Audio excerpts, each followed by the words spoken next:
गायत्री घर से चली गई है, एक वीडियो भेजा है अपने बेटे बहू के पास, मतलब कि लक्ष्मी और कार्तिक के पास, और दूसरी तरफ उन दोनों को खबर मिलती है कि कोई डेड बॉडी मिली है और वो शायद गायत्री निगम की है। ये सब सुनने के बाद तुरंत ही कार्तिक और लक्ष्मी भाग पड़ते हैं जहाँ पर वो डेड बॉडी मिली है, जिसने उन्हें फ़ोन करके बुलाया था कि मतलब कि पुलिस वगैरह ने जहाँ बुलाया था वहीं जाते हैं। और कार्तिक का बहुत बुरा हाल है कि मेरी एक छोटी सी गलती की वजह से मैंने अपनी माँ को खो दिया है।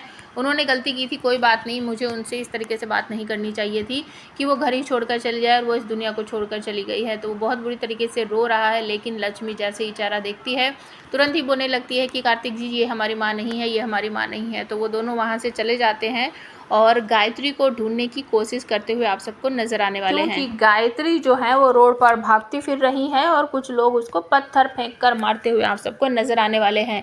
तो आने वाला एपिसोड कुछ इस तरीके से दिखाया जाएगा कि गायत्री जी जो है वो लक्ष्मी के साथ मारपीट करके घर से चली गई हैं, और कार्तिक ने तो कह ही दिया है कि मैं आपकी शक्ल भी नहीं देखना चाहता, आप हमेशा वही करती हो जो आपका मन करता है, पहले कुछ बोलती हो फिर कुछ बोलती हो, और अगर मैं जिया से प्यार करता था तो आपने जिया को मेरी ज़िंदगी से क्यों हटाया। मैं ये सोच रहा था कि मेरी किस्मत है, लेकिन आपने ही उसे जाने के लिए कहा था, और मैं उससे इतना प्यार करता था, आपको पता है, और अब आपने मेरी शादी लक्ष्मी से करवा दी है।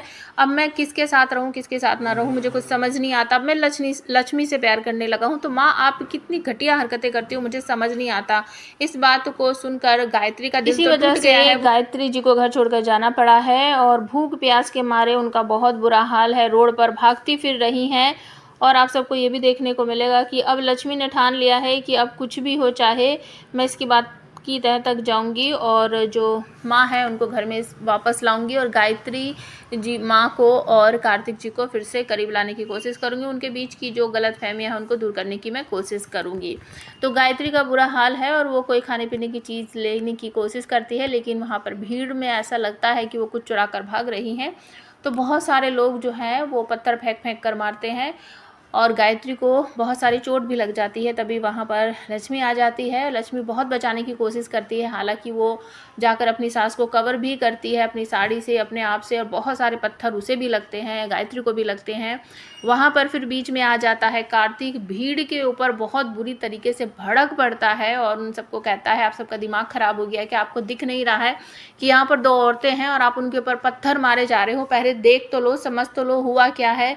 चलो एक की बात थी, तो दूसरे अगर औरत वहाँ पर आ गई है तो भी आप पत्थर मारे जा रहे हो, रुक नहीं रहे हो। सबको वो वहाँ से डांट कर भगाता है और कहता है थोड़ी सी इंसानियत सीख लो, इतना तो देखो कि कोई बूढ़ी औरत है, पूछ तो लो क्या हो रहा है। अब सारी भीड़ जो है वहाँ पर चली जाती है और लक्ष्मी माँ माँ माँ करके चलाती रहती है, माँ ये कैसे हो गया, आपको इतनी सारी चोट लग गई है, खून निकल रहा है। और कार्तिक जो है वो आपको देखने को मिलेगा कि वो भी अपनी माँ की केयर करता हुआ आप सबको नज़र आने वाला है। तो अब गायत्री जो है लोग उसे पागल भी समझ रहे हैं और चोरी करने वाले भी समझ रहे हैं। गायत्री पर इतने बड़े बड़े 2 इल्ज़ाम लग गए हैं, जिसे सुनने के बाद गायत्री का खुद का ही दिमाग ख़राब है और कार्तिक बहुत ज़्यादा इस बात को लेकर दुखी है कि मेरी वजह से मेरी माँ को ऐसी हालत का सामना करना पड़ा, और भूख प्यास के मारे वो इतनी दुखी है, इतनी परेशान है, और ये लोग इसको मार रहे हैं। तो घर वापस लेके जाएगा कार्तिक, आप हमें कॉमेंट करके ज़रूर बताना।